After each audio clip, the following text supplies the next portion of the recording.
사도 바울은 사람이 율법을 지킴으로 의로워지는 것이 아니라 그리스도 예수를 믿음으로 의로워진다고 증거하였습니다. 그리고 믿음으로 말미암는 구원의 핵심은 그리스도로 인한 속죄와 의의 전가임을 또한 증거하였습니다. 우리는 예수님을 주로 믿음으로 예수님 안에서 제사함 받고 그 예수님의 의로움을 전가받아 의롭게 됩니다. 이것이 성경이 증거하는 구원입니다. 그런데 오늘 본문은 예수님에 인한 우리 구원의 중요한 특징을 증거합니다. 이 예수를 하나님이 그의 피로써 믿음으로 말미암는 화목제물로 세우셨으니, 하나님께서 독생자 예수 그리스도를 화목제물로 세우셨습니다. 하나님께서 독생자를 화목제물로 세우셨다는 것은 즉각적으로 십자가 예수님의 죽음으로 연결됩니다. 예수님께서 하늘 아버지의 뜻을 따라 화목제물로 자신을 희생하여 십자가에서 죽으셨습니다. 그런데 오늘 본문에서 화목제물로 번역된 헬라어 힐라스테리온이 성경에서 딱 두 곳에 나옵니다. 특별히 신약 성경에서요. 오늘 본문과 히브리서 9장 5절입니다. 그래서 그 의미를 정확하게 파악하기가 어렵습니다. 그 결과 이 화목제물을 다른 말로 번역해야 된다라는 주장이 제기됩니다. 제가 이 신학적인 문제라도 할 수 있는 이 내용을 굳이 말씀드리는 것은, 요즘은 인터넷을 검색해 보면 화목제물, 힐라스테리온 이렇게 해서 이것이 이런 의미로 번역되어야 된다, 이런 주장들이 난무하고 있기 때문에 우리가 성경적인 지식을 바로 알아야 그 은혜와 능력을 누릴 수 있기 때문에 제가 잠깐 언급하고자 합니다. 먼저 화목제물을 속죄소로 번역해야 하는 주장이 있습니다. 이렇게 주장하는 사람은 먼저 히브리서 9장 5절에서 이 단어가 속죄소로 번역되었음을 강조합니다.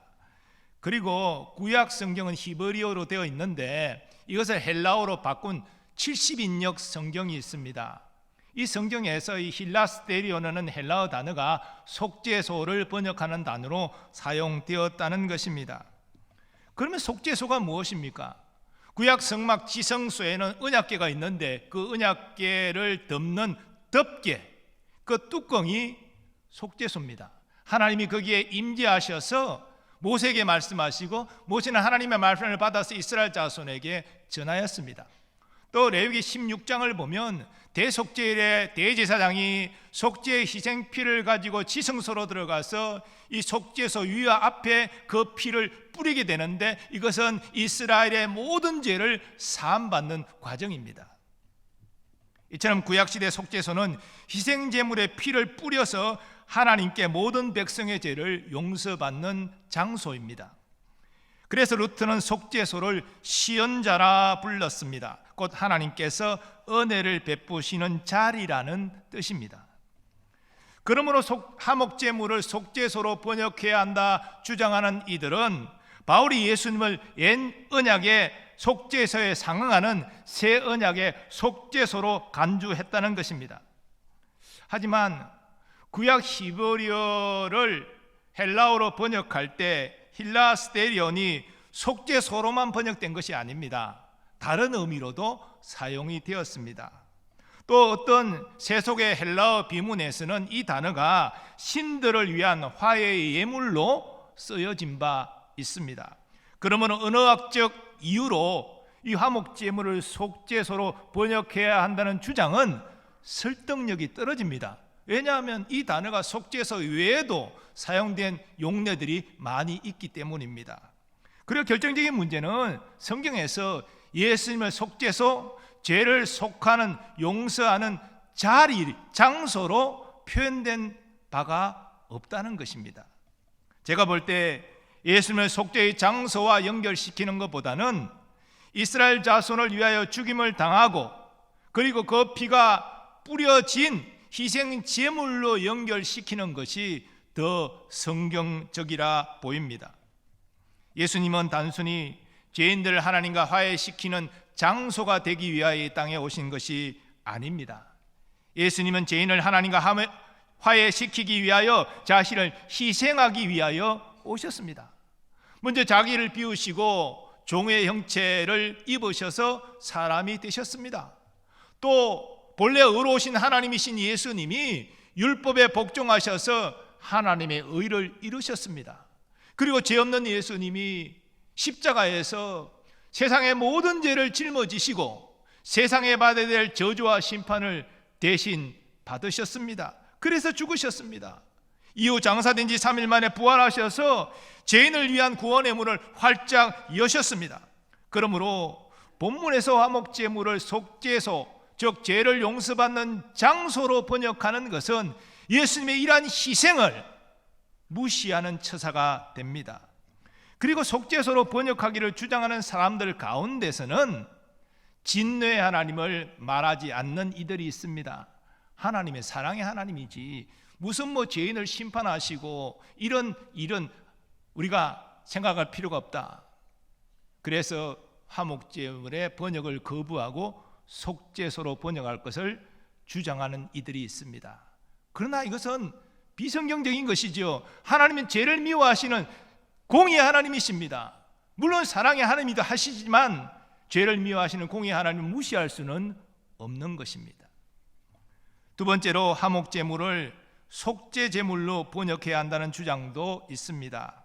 이런 주장을 하는 사람은 화목이라는 단어를 싫어합니다. 화목이라는 단어는 어떤 사람이 행위를 통하여서 분노한 사람의 노를 누그러뜨린다는 그러한 개념이 들어가 있다는 것이죠. 그래서 이것은 이교도적인 분위기를 풍긴다는 것입니다. 실제로 앞서 제가 그 비문에서 신의 분노를 누그러뜨리는 화해의 예물 이런 의미로 사용됐다라고 말씀을 드렸는데요, 이교도들은 신의 분노를 진정시키기 위해서 짐승을 잡고 그 피를 뿌리는 이 의식의 이 단어 힐라스테리온을 사용했습니다. 바울이 그것을 분명히 알고 있을 터인데 이방 제사에 쓰여진 이 단어의 의미를 예수님께 적용한다? 그럴 리가 없다는 것이지요. 그리고 요한 1서에서도 화목제물로 번역된 헬라어가 나오는데 오늘 본문의 이 단어와 다르다는 것입니다. 그러니 오늘 본문의 화목제물은 속죄제물로 번역하는 것이 적절하다, 이렇게 주장하는 것입니다. 그러나 여러분, 소위 이교도 미래의 종교에서 이교도들이 신의 분노를 달래기 위하여 짐승을 죽이고 피를 뿌리는 의식은 철저히 사람의 노력으로 행위로 신의 진노를 누그러뜨리는 의식입니다. 그러나 예수님을 화목제물로 세우셔서 죄인과 화해하기를 원하시는 분은 하나님 자신입니다. 이 화목의 길도 하나님 자신이 독생자를 통하여서 제시하셨습니다. 그리고 예수님은 하늘 아버지의 뜻을 따라 십자가에서 화목제물로 자신을 희생하여 죽으셨습니다. 이제 하나님은 독생자의 희생과 죽음을 통해서 예수 그리스도를 믿는 자와 화해하시는 것이지요. 이처럼 예수님의 화목제물이 되시는 것은 이교도들이 신의 진노를 누그러뜨리기 위하여 제사하는 것과 완전히 차원이 다른 것입니다. 이교도들은 사람의 노력과 짐승의 희생으로 신의 분노를 누그러뜨리지만 기독교는 하나님이 친히 독생자를 화목제물로 내세우셔서 그의 죽음을 통하여서 죄인과 화해하기를 기뻐하신다는 것입니다. 또한 요한 1서에 나오는 화목제물로 번역된 헬라어가 본문의 헬라어와 다르다는 이유로 화목제물로 번역하기를 거부하는 것도 타당하지 않습니다. 어느 나라 어느나 같은 의미를 가지는 여러 단어가 있기 마련입니다. 그러므로 그런 이유로 적절하지 않다, 합당하지 않습니다. 그리고 요한 1서의 화목제물로 번역된 헬라어는 본문의 헬라어와 어근이 동일합니다. 같은 단어에서 유래되었다는 것입니다. 그러므로 양쪽 다 화목제물로 번역하는 것이 문제될 것은 언어학적으로도 전혀 없다는 것입니다. 물론 예수님이 우리 구원을 위한 속죄제물이 되신다는 것은 맞는 말입니다. 구약시대 죄를 지은 사람이 속죄제물의 희생을 통해서 그 피가 뿌려짐으로 그 죄를 사함받습니다. 그처럼 속죄제물 되시는 예수님의 피로 모든 죄인이 영원한 속죄를 누릴 수 있습니다. 히브리서 9장은 이 사실을 증거합니다. 그리스도께서는 장래 좋은 일의 대제사장으로 오사 손으로 짓지 아니한 것 곧 이 창조에 속하지 아니한 더 크고 온전한 장막으로 말미암아 염소와 송아지의 피로 하지 아니하고 오직 자기의 피로 영원한 속죄를 이루사 단번에 성소에 들어가셨느니라. 그런데 오늘 본문의 헬라어를 화목제물이 아닌 속죄제물로 번역하자라는 주장은 아무런 근거가 없는 자의적인 것입니다. 그리고 화목제물을 속죄제물로 번역하게 되면 기독교 진리의 풍성함을 놓치게 되는 우를 범하게 됩니다. 예수님이 우리의 속죄제물이 되시는 것은 예수님의 희생으로 우리의 죄책을 없이 하는 속죄의 그 강조점이 있습니다. 예수님이 우리를 위한 속죄제물이 되사 우리의 죄가 이제는 심판받을 이유가 없어졌다는 것입니다. 우리가 용서받았다는 것이죠. 여기에 강조점이 있습니다. 그러나 예수님이 우리의 화목제물이 되셔서 희생하신 것은 속죄의 의미도 포함되지만 더 나아가 하나님과 원수되었던 이 관계가 이제는 사랑의 관계로 바뀌었음을 강조하는데 그 초점이 있는 것입니다. 즉 화목제물 되신 예수님이 십자가에서 죽으심으로 우리의 죄책을 없이 하셨을 뿐 아니라 우리를 하나님과 화목한 관계가 되게 하셨다는 것입니다. 우리가 이제는 하나님이 사랑하시는 아들과 딸이 되었다는 것입니다. 그래서 이제는 우리를 바라보시는 하나님의 눈빛이 죄인을 향한 진노와 심판의 눈빛이 아니라 사랑하는 자녀를 대하는 따뜻한 사랑의 눈빛으로 바뀌었다는 것입니다. 로마서의 중심 주제는 우리가 다 아는 대로 예수님을 믿음으로 구원받는 것입니다. 그런데 사도 바울의 강조점은요, 여기에서 끝나지 않습니다. 한 걸음 더 나아가 예수를 믿음으로 구원받는 것이 확실하고 안전하다, 이 사실을 로마 성도들에게 알려주기 위하여 로마서를 써서 보낸 것입니다. 우리는 본문을 제대로 이해하려고 할 때에 바로 로마서의 이러한 중심 주제를 잘 파악해야 됩니다. 자, 바울은 본문 앞에서 죄인이 구원받는 길을 제시했습니다. 율법을 행함으로 구원받는 것이 아니라 예수를 믿음으로 구원받는다, 분명히 제시했습니다. 그리고 바울은 오늘 본문에서 하나님께서 죄인을 구원하시는 특별한 방식을 증거합니다. 그것은 하나님께서 독생자를 화목제물로 세우셔서 원수인 죄인과 화목하시고 원수인 죄인을 자신이 사랑하시는 아들과 딸로 삼으신다는 것입니다. 그래서 하나님의 아들과 딸이 된 우리의 구원은 확실하고 안전하다는 것입니다. 여러분 생각해 보십시오. 우리가 예수 믿어 제사함 받았다, 의롭게 되었다, 구원받았다, 이것으로 끝나는 차원과 그래서 이제는 하나님이 사랑하시는 아들과 딸이 되었다는 이 사실과 여러분에게 다가오는 느낌이 똑같습니까? 저는 하나님이 나를 사랑하시고 내가 하나님이 사랑하시는 아들과 딸이 되었다, 이 아들과 딸의 신분이 영원히 변함없다, 이 사실이 더욱더 확실하게 구원으로 다가옵니다. 사도 바울은 이 화목제물을 통해서 너희가 하나님이 사랑하시는 아들과 딸이 되었다, 하나님과의 관계가 사랑의 관계로 바뀌었다, 이걸 지금 가르치고 있는 거예요. 이것을 통해서 우리의 구원이 확실하고 안전함을 증거하고자 하는 것입니다.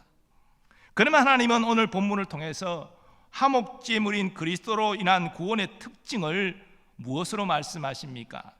먼저 첫 번째, 하나님은 화목의 주체가 하나님 자신이라 말씀하십니다. 오늘 본문 25절 상반절을 요약하면 하나님께서 예수를 화목제물로 세우셨다라는 내용입니다. 즉 화목의 주체가 사람이 아니고 하나님이시라는 것입니다. 여기 세우셨다라는 의미는 문자적으로 제시하셨다는 뜻인데요, 하나님의 원수인 죄인은 하나님과 화목하고 싶어 하지도 않고 또 화목할 수 있는 길을 제시할 수도 없습니다. 그래서 하나님께서 독생자를 화목 제물로 세우심으로 그 원수인 죄인과 화목하는 길을 제시하신 것입니다. 그리고 예수님이 하나님의 뜻을 따라 이 땅에 오셔서 십자가에서 자신을 화목제물로 드리셨습니다. 사도 요한은 그 사실을 이렇게 증거합니다. 사랑은 여기 있으니 우리가 하나님을 사랑하는 것이 아니요 하나님이 우리를 사랑하사 우리 죄를 속하기 위하여 화목제물로 그 아들을 보내셨음이라. 여러분 같으면 원수를 위해서, 원수와 화해하고 원수를 사랑하기 위해서 자신의 독생자를 희생할 수 있겠습니까? 독생자를 화목제물로, 원수와 화해하기 위한 제물로 여러분들 제시할 수 있겠습니까? 그럴 수 없잖아요. 근데 하나님은 우리를 위해서 그렇게 하셨다는 것입니다. 그것이 하나님의 놀라운 사랑이라는 거예요. 그러므로 하나님이 제시하신 독생자 예수 그리스도를 화목제물로 세우셔서 우리를 구원하신 이 구원은 확실하고 안전한 것입니다. 그 누구도 그 무엇도 이제는 하나님이 사랑하시는 아들과 딸이 된 우리를 어찌할 수 없는 것이죠. 우리 구원을 빼앗아갈 수 없다는 것입니다. 화목의 주체가 하나님이기 때문에 하나님과 화해하여 하나님의 아들과 딸이 된 우리의 신분은 영원하다는 사실을 붙잡는 여러분 되시기를 바랍니다. 두 번째로 하나님은 그리스도의 피로 죄인과 화목한다고 말씀하십니다.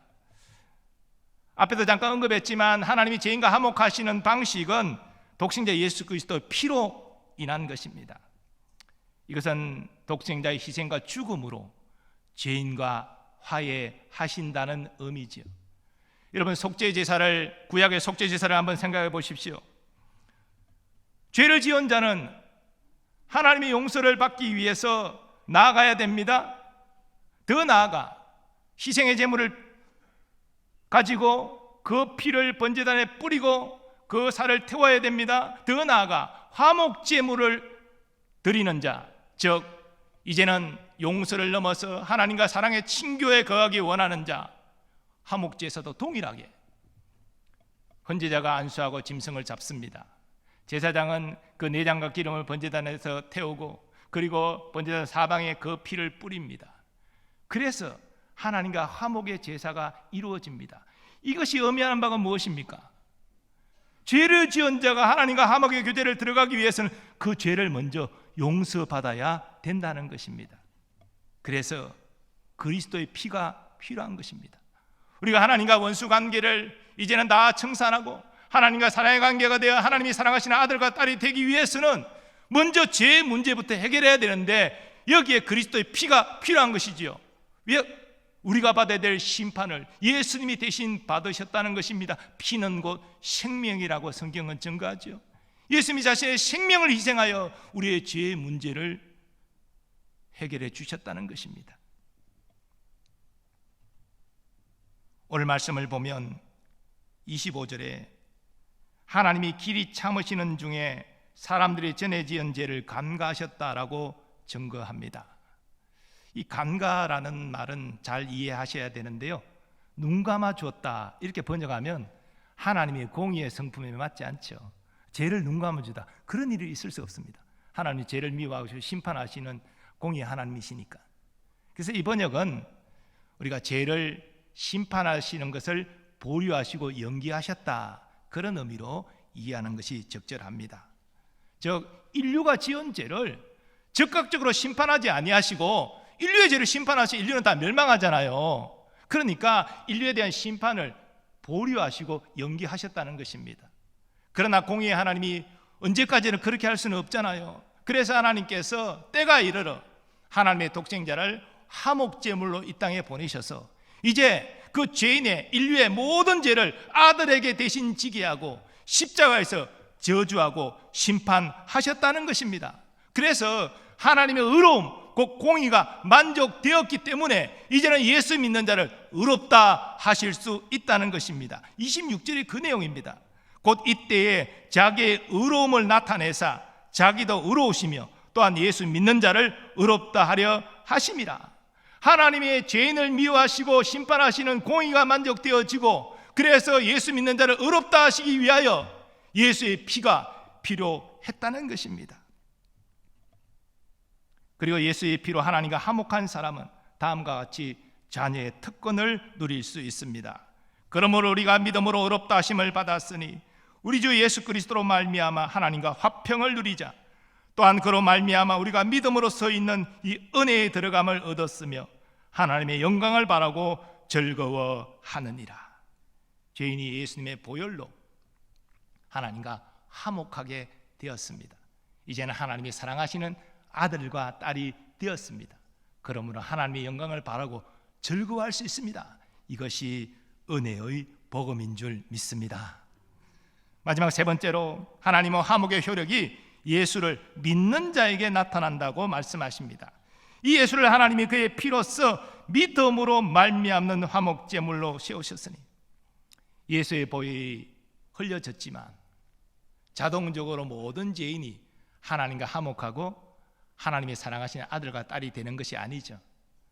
그 화목제물 대신 예수 그리스도를 믿어야 되고 예수 그리스도를 화목제물로 죄인과 화해하고 저들을 사랑하시는 아들과 딸로 삼으시는 하나님을 믿어야 하지요.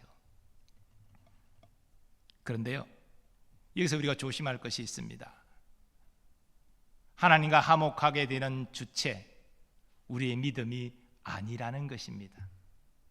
믿음은 하나님이 은혜로 주시는 선물이죠. 죄인 우리와 화목하시고 우리를 사랑하는 아들과 딸로 삼으시는 주체는 하나님이십니다. 하나님의 뜻에 순종하신, 자신을 희생하신 예수님이 되십니다. 그러므로 우리가 하나님과 화목하게 되고 하나님의 사랑하시는 아들, 딸이 되었음을 우리는 하나님께 감사해야 마땅한 것입니다. 우리의 믿음이 흔들릴 때마다 우리의 믿음이 우리를 하나님이 사랑하시는 아들과 딸로 세운 것이 아니라는 사실을 기억하시기 바랍니다.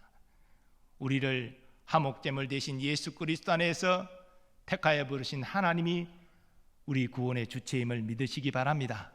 이런 죄인을 하나님과 화해시키기 위하여 화목제물로 자신을 희생하신 예수님이 우리 구원의 주체임을 확신하는 여러분 되시기를 바랍니다. 우리 믿음이 우리의 화목과 구원의 주체라면 우리 믿음이 약해지고 흔들릴 때마다 우리 구원도 의심되어야 되고 하나님과 화목의 관계도 의심되어야 됩니다. 그것은 성경적이지 않습니다. 우리 믿음은 때로 약해질 수 있지요. 흔들릴 때도 있죠. 그렇지만 우리의 구원과 우리의 화목의 주체가 하나님이시고 예수님이기 때문에 그 예수님 하나님 변함이 없으시잖아요. 그래서 우리가 화목제물 대신 예수님을 붙잡아야 되고 그 예수를 통하여 우리를 자녀 삼으신 하늘 아버지를 붙잡아야 되는 것입니다. 우리는 누가 뭐래도 영원히 하나님이 사랑하시는 아들과 딸이 되었음을 믿습니다. 어떤 상황에서도 변질되지 않는 하나님의 자녀됨의 가치를 붙잡는 여러분 되시기를 축원합니다. 사랑하는 여러분, 예수님이 우리의 화목제물이 되셨다는 것은 우리의 죄를 용서받았다는 것 이상의 의미가 있습니다. 물론 화목제물 대신 예수 그리스도를 믿는 우리는 우리의 죄를 사함받습니다. 그렇지만 이것은 소극적 의미의 구원입니다. 우리는 죄를 사함받은 것에서 더 나아가 화목제물 대신 예수 그리스도로 말미암아 의로워져야 되고 더 나아가 하나님이 사랑하시는 아들과 딸로 굳게 서야 합니다. 이것이 적극적인 의미의 구원입니다. 예수님이 이 세상에 오셔서 십자가에서 아버지의 저주와 심판을 우리 대신 받으신 것은 우리를 용서하실 뿐 아니라 우리를 의롭다 하시고 우리를 하나님이 사랑하시는 아들과 딸로 세우시기 위함입니다. 골로새서에서 이런 말씀이 증거됩니다. 전에 악한 행실로 멀리 떠나 마음으로 원수가 되었던 너희를 이제는 그의 육체의 죽음으로 말미암아 화목하게 하사 너희를 거룩하고 흠 없고 책망할 것이 없는 자로 그 앞에 세우고자 하셨으니 그리스도 예수 안에서 거룩하고 흠이 없고 책망할 것 없는 하나님의 자녀로 서게 되는 것, 그래서 하나님의 자녀의 특권을 누리는 것, 이것이 성경이 말하는 위대한 구원입니다. 하나님이 이를 위하여 독생자를 화목제물로 보내셔서 희생하시는 놀라운 사랑을 베풀어 주셨습니다. 예수님이 희생의 은혜를 우리에게 베풀어 주셨습니다. 이것이 우리가 반드시 알고 누려야 될 기독교의 진리입니다. 화목제물 예수님이 되어주심으로 우리의 죄를 용서받았고 우리를 의롭게 하셨을 뿐 아니라 더 나아가 우리를 하나님이 사랑하시는 아들과 딸로 세우셨음을 확신하는 여러분 되시기를 바랍니다. 우리 인생의 어떤 어려움과 어떤 환난이 온다 할지라도 나는 예수 그리스도의 화목제물 되심으로 하나님이 사랑하시는 아들과 딸이다, 이 사실을 굳게 붙잡는 여러분 되시기 바랍니다. 온 세상을 창조하시고 다스리시고 최종 심판자가 되시는 하나님이 나의 아빠, 아버지가 되시고 하나님이 나를 그렇게 사랑하시고 아끼시고 보호하시고 붙드시고 계시다면 우리가 염려할 것이 뭐가 있겠습니까? 이 위대한 복음의 가치를 굳게 붙잡고 나아가는 우리 모두 되기를 바랍니다. 그리고 이번 주 연합고별 행복 나눔 예배, 이 화목제물 되신 예수 그리스도를 자랑하고 증거하는 우리 모두 되기를 간절히 소망합니다. 이제 다 일어나셔서 우리 받은 말씀 생각하시면서 함께 찬양하기를 원합니다. 하나님 어린 양 독생자 예수, 우리 고백하고 찬양하겠습니다.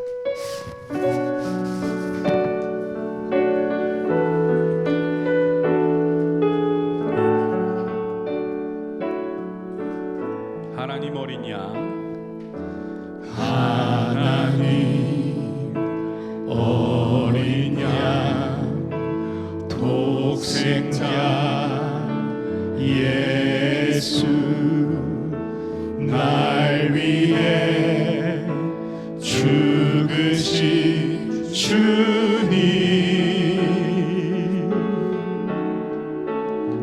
주 흘리신 그 보혈이 나의 죄를 정결케 하네. 내 영을 고치시네.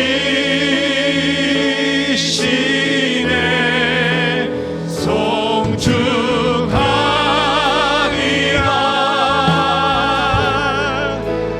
화목케 하신 주, 나의 모든 죄 깨끗게 하셨네.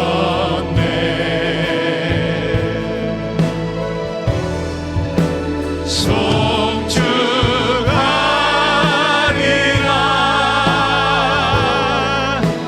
귀하신 어린 양, 모두 전하고 모두 외치리라. 하나님 어린 양 다시 고백하고 찬양합니다.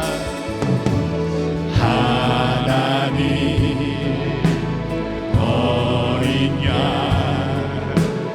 독생자 예수,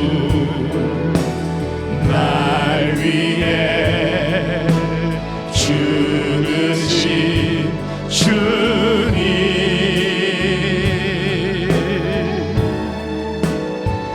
주 흘리신 그 보혈이 나의 죄를 정결케 하네. 내 영을 고치시네.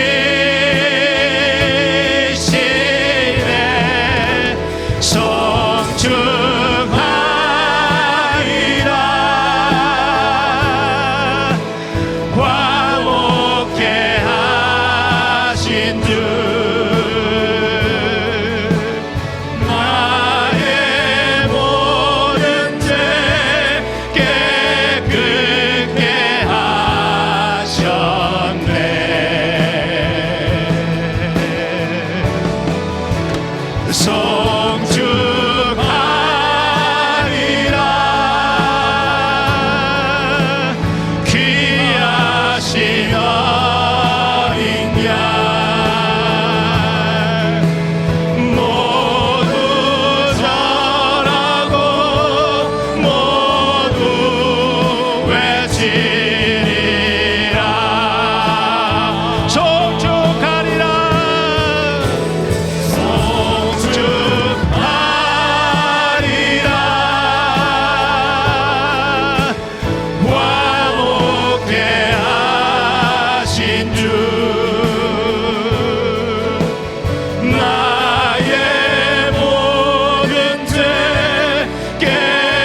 말씀 의지하여 기도하기를 원합니다.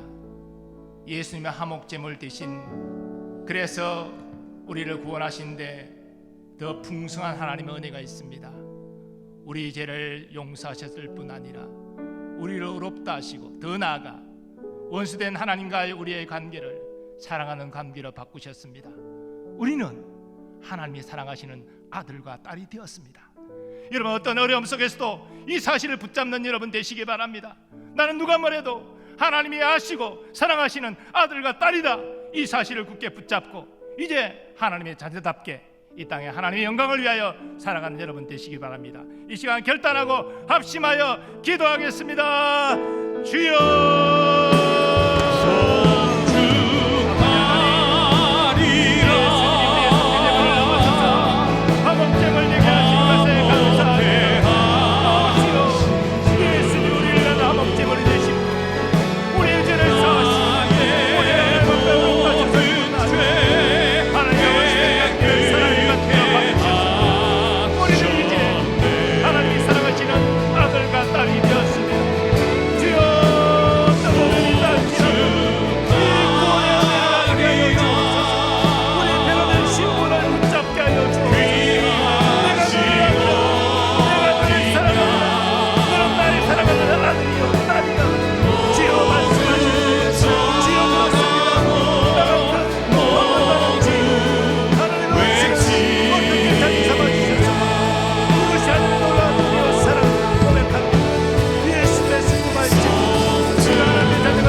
예수님을 우리의 화목제물로 세워주심을 감사합니다. 이 화목제물에 담겨있는 깊은 하나님의 사랑과 섭리를 우리가 깨닫게 하여 주옵소서. 특별히 우리가 예수 믿어 제사함받고 의로운 자로 인정받을 뿐 아니라 이제는 하나님이 사랑하시는 아들과 딸이 되었음을 확신하게 하여 주옵소서. 그 누구도 그 무엇도 하나님과 우리의 사랑의 관계를 끊을 수 없음을 확신하고 구원의 확신 가운데 이제는 하나님의 자녀답게 살아가는 주의 백성들 되게 하여 주시옵소서. 하나님, 우리의 삶의 문제도 주님 다 아시지요. 그저 보내지 마시고 우리를 만나 주셔서 우리가 참 확신과 이를 통한 평안과 담대함을 가지고 세상으로 나아가 승리하게 하여 주옵소서. 우리의 자녀 손들을 위하여 기도합니다. 저들의 성장과 학업 진학, 취업과 결혼과 잉태와 출산 모든 것들이 주의 선한 섭리 가운데 있게 하여 주옵소서. 국방의 의무를 다하는 우리의 자녀들을 기억하시고 안전하게 지켜주시고 사명 잘 감당하고 건강한 모습으로 가정으로 돌아올 수 있게 하여 주옵소서. 오늘도 주의 몸된 교회를 섬기는 모든 일꾼들을 기억하시고 복 내려주시며 선교사님 그 가족 지켜보아여 주시고 복음의 사역을 잘 감당할 수 있도록 성령으로 함께하여 주옵소서. 우리나라 민족 여호와를 경외한 나라와 민족 되는 소망 이루어 주시고 공평과 정의가 하수가 저를 뿐 아니라 위정자들이 국민을 위하여 헌신하고 국민이 나라를 위하여 헌신하는 그런 나라 되게 하여 주옵소서. 남북의 평화복음 통일을 이루어 이산가족 상봉의 기쁨을 누리게 하시고 함께 하나님을 예배하고 함께 예수님의 재림을 예비하는 선교민족 되게 하여 주시옵소서. 이제는 우리 주 예수 그리스도의 은혜와 하나님 아버지의 무한하신 사랑하심과 성령님의 역사하심과 교통하심이 화목제물 되신 예수 그리스도를 믿어 제사함받고 의로워졌을 뿐 아니라 하나님이 사랑하시는 아들과 딸이 되었다는 사실을 믿고 붙잡고 이제는 하나님의 자녀답게 주의 영광을 위하여 살리라 결단하는 모든 하나님의 권속들의 삶의 범사 위에 이제부터 영원까지 함께 하시기를 축원하옵나이다. 아멘. 주